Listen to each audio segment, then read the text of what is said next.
The Legend of Dragoon. I remember 10-year-old me being so excited about this game.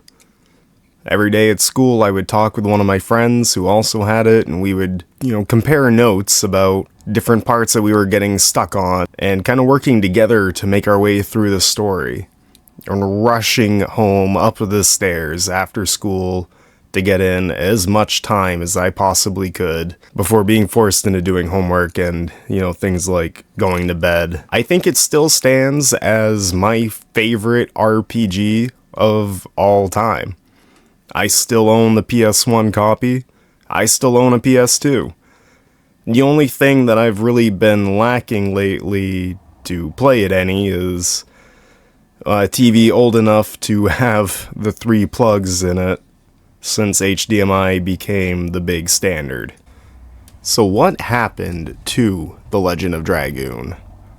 Well, being released with a budget of $16 million, just after the big release of Final Fantasy IX, The Legend of Dragoon was left in a bit of a weird spot that it was having a very stiff competition with Final Fantasy IX that it ended up losing out on. A lot of comparisons were drawn between Final Fantasy IX and Legend of Dragoon about how the battle systems worked, the similarities between them, and honestly with them side by side like this, they seem really different. The ATB system seems very different from what Legend of Dragoon was doing. I don't really get that criticism. Legend of Dragoon ended up kind of losing out by the language translation issues that made a lot of the dialogue feel kind of stiff and forced and a little off. The 4-disc storyline had a bit of a slow build up to it that left a lot of people not very impressed with the story. As of 2016, Final Fantasy IX has managed to sell around 5.5 million copies. And that would be before the remake was published, around 23. However, it was also re-released in 2010, compatible with PlayStation 3, which probably helped things out. Including the remake of Legend of Dragoon in 2023, Legend of Dragoon sold around 3 million copies. Not a terribly far cry away, but for a large corporate entity like Sony, that many millions of sales less is going to make an impact on their decisions about whether or not this should receive any more support.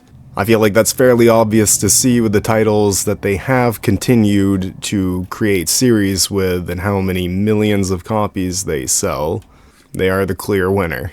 Is there still room for a Legend of Dragoon sequel? Possibly. There is still quite an interest in it. There is a rather large following going on still.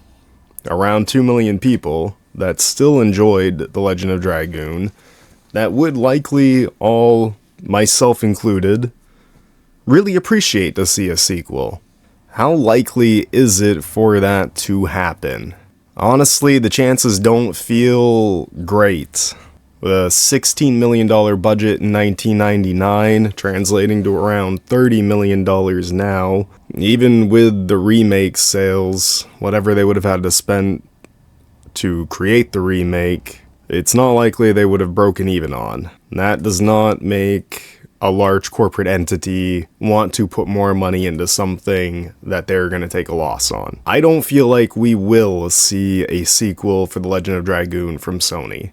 It just does not seem economical for them. And if they did, honestly, I'm pretty concerned about what we would get. The entire model and idea behind games that are produced nowadays is predatory, not ideal. We've seen it with a lot of the titles that have come out nowadays from these big names and how they shovel in as many possible microtransactions as they can to be able to generate more money, while at the same time in their efforts to make their game appealing to as many people as possible, they try to make it as inoffensive as possible, which ends up making it feel just sort of meh. And so by trying to make it for everyone, they end up making these for no one. I don't know, maybe I've just become a little jaded and cynical, a bit pessimistic for the game development scene nowadays, but I feel like our hopes and dreams of Legend of Dragoon sequel were pretty well dashed about a decade ago. I feel as though that is just not going to happen now, and if it does, we're going to be pretty disappointed with what we do get. Not least of all, it being a 20-year-old game, it's very unlikely any of the original developers are still there on the team that would be able to do this justice.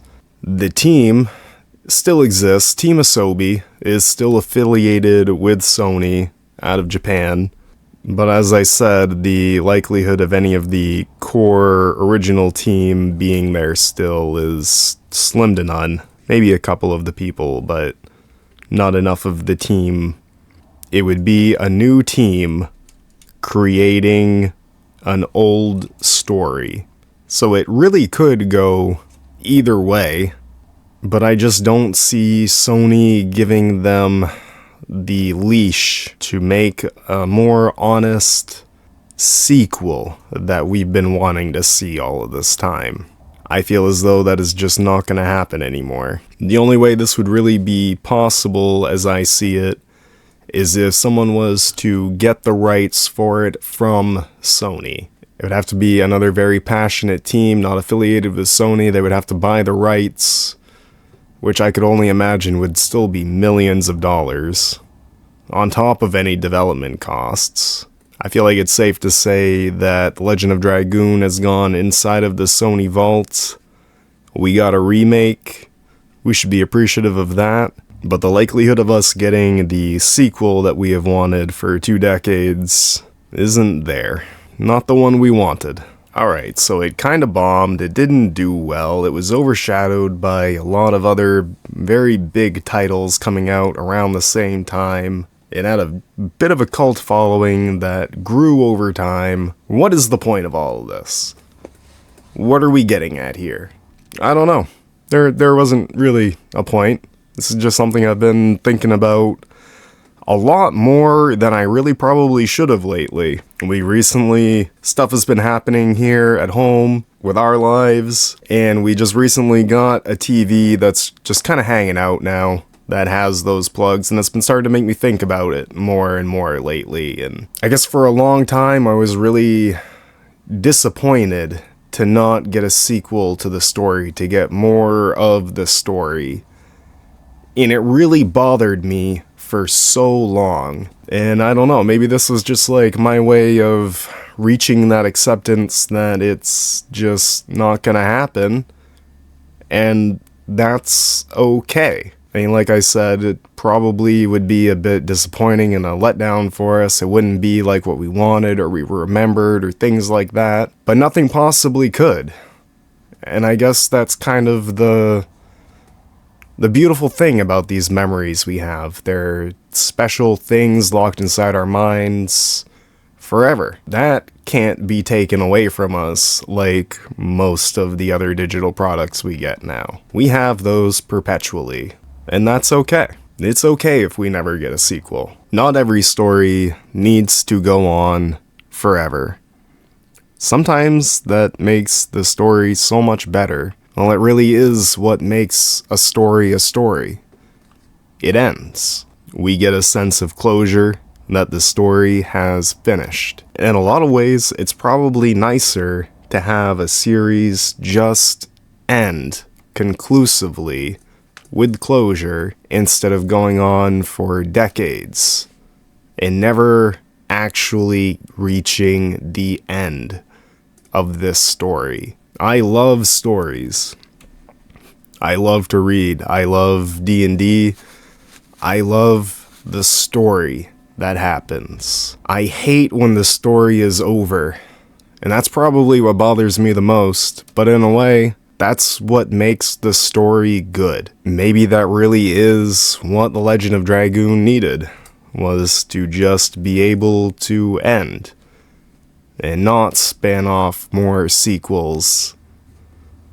Not have a Legend of Dragoon 15 to not have an MMO Legend of Dragoon that they just keep beating the story out of until there's nothing left. Until it's just an unrecognizable husk of what it used to be, and it no longer stands for any of the things that we cared about at the beginning. Maybe this really is just for the best. Anyways, I think that's really about all I have to say about all of this for whatever reason I decided to.